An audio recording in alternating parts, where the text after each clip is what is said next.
totally believe in what we're doing, and I think it's the most important thing that I can be doing right now. There are so many people who are sick, and if this can help them, people have to know about this.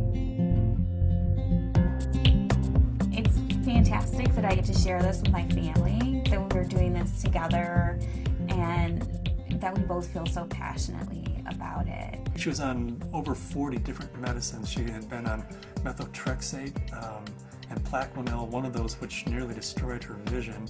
All the potent anti-inflammatories, the Vioxx and the Celebrex, and was on all sorts of painkillers and all sorts of antibiotics. She had classic steroid toxicity. Her face was the shape of a moon because there's a lot of swelling that occurs in the face. At the age of 16 was diagnosed with juvenile rheumatoid arthritis, and that evolved into a lupus condition, a diagnosis of interstitial cystitis, an autoimmune disorder. Bedridden 4 years. Her mother thought she would never survive. I went to talk to William as a friend and as a doctor about his experience with patients and how they used cannabis. Seeing what the juicing did for me, using it in this form, was so significant. It changed my life. About 4 to 6 weeks after I started on juicing every day, I had no more back pain. I didn't need pain pills.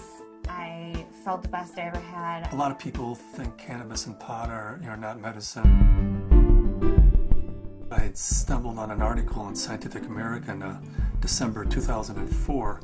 They had an article on marijuana as the brain's own marijuana, and they introduced the idea that the body produces compounds that are very similar to those found in marijuana or cannabis. Cannabis actually goes upstream. It provides feedback from the postsynaptic nerve to the presynaptic nerve, which was unheard of in neurochemistry. I mean, all neurotransmissions were unidirectional, and all of a sudden, swimming against the force of that are these little cannabinoid molecules that tie the whole system together. The phytocannabinoids from this plant augment the body's attempt to restore and increase function to a normal level. So it mimics the regulatory system of cellular physiology.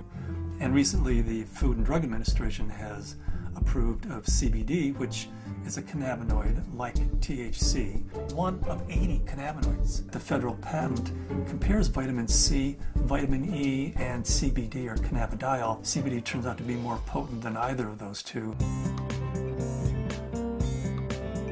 The thing that I warn my patients of is, if you're going to be juicing this flower and this leaf, and you're going to be doing this high-dose, non-psychoactive cannabinoid dietary approach, please do not heat it. When you heat cannabis, you make it psychoactive, which for a large part of the community, the psychoactivity of a plant is a measure of its medical quality. But it's really quite the inverse. If you heat or age cannabis in any way, you're destroying some of the medicinal properties of it. To use the plant effectively, we have to use it the way it evolved over 34 million years, which is raw. Because when it's raw, the THC is bound up as THC acid. It requires aging, drying, so as a hunter-gatherer, we gather this plant and we notice, wow, as this plant ages, it changes character and suddenly has a psychoactive effect. I think that's the most exciting area of cannabis research, is looking at non-psychoactive cannabinoids. Because if you do heat it, you'll decarboxylate the THC acid, and you're going to have 600 milligrams of THC acid with the CBD acid. You would be unconscious probably for the better part of the week. Between heating the plant, whether that's in a sucker, a cookie, a baked good, a butter, vaporized, smoked, all of those techniques convert THC acid, which is non-psychoactive, into THC and provide you with that 10 milligram dose. But if you eat the plant raw, then THC acid is the way it's found in the plant. It's not psychoactive. The juicing allows you to get up to the 500 to 600 milligrams, which is 60 times more than you could tolerate if it was heated. This treatment is not psychoactive. People don't have to be stoned when they take it. They can take it and go to work. They can take it and play with their kids. It's hard for me to understand laws against something like green leaf therapy and to think that prednisone is legal. We're still fighting the stigma of marijuana back from the 20s, 30s, 40s, 50s. I was a prosecutor for 8 years in Mendocino County, so I know it from both as a defense attorney and as a prosecutor. The 1972 Controlled Substances Act said that marijuana has no medical value whatsoever. The federal government has a patent on its medical properties. The Food and Drug Administration has approved of it as investigative new drug. I have not found the United States to be very open about cannabis research. In order to print an article in a peer-reviewed journal, you have to use cannabis that they've certified for your study. And there are physicians who have waited 3, 4, 5, 6 years, some even longer than that, to just get a sample. The federal government's been kind of schizophrenic in the way it looks at marijuana. It says it has no medical value under that act, but at the same time, the federal government has been funding research in marijuana for years, for decades. And they've even patented certain strains of marijuana because they recognize it has that medical value. The California Narcotic Officers Association does not believe in medical marijuana. They believe it's all a big scam, and that's how they train law enforcement officers. Law enforcement is allowed to take a percentage of all assets that are forfeited and seized under the state and federal asset forfeiture law. So it takes the really enlightened and compassionate law enforcement officer to recognize that these medical marijuana laws are designed to protect patients. I was trained when someone had marijuana, you took them to jail. There wasn't a medicine use for marijuana. It's an illegal substance, and people went to jail for it. In 1996, California took a huge leap. I didn't support Proposition 215 because of the education I had, the experience I had, and what I had seen through the illegal marijuana gardens that I had seen throughout my career.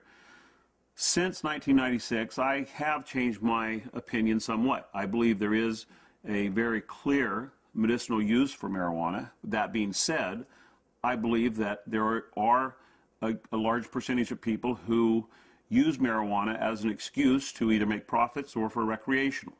The people who use marijuana for the true intended use that the voters passed, medicinal, I'll do everything I can to support their rights. There's many more things that law enforcement can be focused on than medicinal marijuana.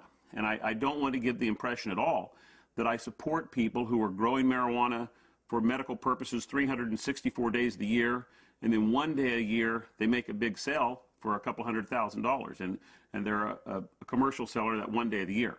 They're the people who are causing problems for the people who really and truly need and can use medical marijuana.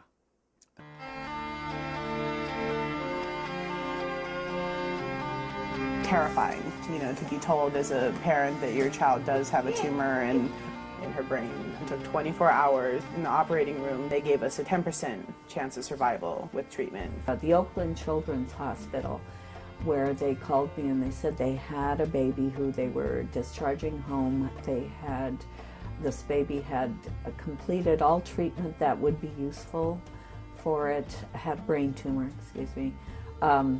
had surgery, had radiation and chemo, and the tumors were still growing and still multiplying, and therefore they said to the parents, just take this baby home and make it comfortable, because there's nothing more that we know that will help its condition. Started to accept to the point where the illness had taken her and us, and try and find some acceptance. A month went by and I got in contact with the family, and they said, well, we just came back from Children's Hospital. They did a CAT scan. The tumors have shrunk and there are fewer of them. And they said, I'll tell you what we've been doing. We've been juicing the fan leaves of the marijuana plant and giving our baby a shot glass of this juice every day. This is like this wonderful hospice story. She is no longer on hospice. I brought the oxygen concentrator back.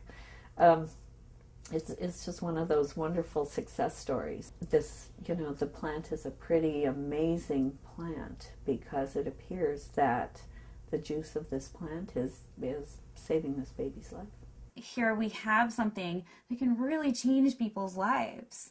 I mean, I was laying in bed, catheterized, thinking that physicians were just trying to make me comfortable. They really didn't think that there was anything more that they could do, and that I may not live to be 30, which I am now. That was the best I could hope for. the best I could hope for was taking enough methadone and Percocet every day that I just didn't feel anything at all. I had gotten in touch with Dr. Courtney because we had received a doctor's recommendation from one of his patients, and in it asked that they start juicing the leaves and having capsules and a few other items which I didn't know anything about. So after I contacted him, I was really excited to hear that there might be some other alternatives to the smoking of the cannabis. These are friends we've had in the past year. They said, your father's not the same as he was when we first met him, and he seems to be much more alive and much, doing a lot more and more active. And I had informed them that it was because of the juice that he had been taking. Right after we started juicing, that he seemed to be more active. We would do things out in the garage more, and he wouldn't spend so much time in his chair. We have ran out periodically in the last year and a half, and that's what made me convinced that he needed it, because when he would run out, he would have trouble getting out of the car. I had 4 doctors tell me that I should have a hysterectomy. You either have no ovaries, or at the very least you're sterile. That my endometriosis was so bad I would never be able to have a child. Despite very potent birth control, despite being sterile, Zahaya decided she was going to come join the party.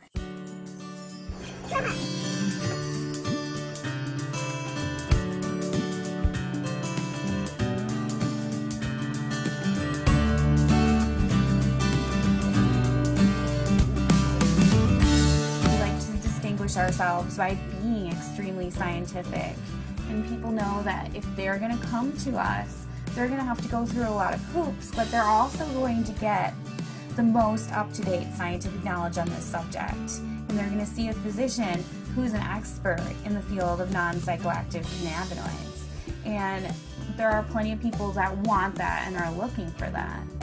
We opened our 5th office in Luxembourg. Their government is really sympathetic and open. There's an international group studying autism and CBD in Luxembourg. There's a physician there who's writing cannabis scripts who's also a senator, and we've been working with him, Senator Columbera.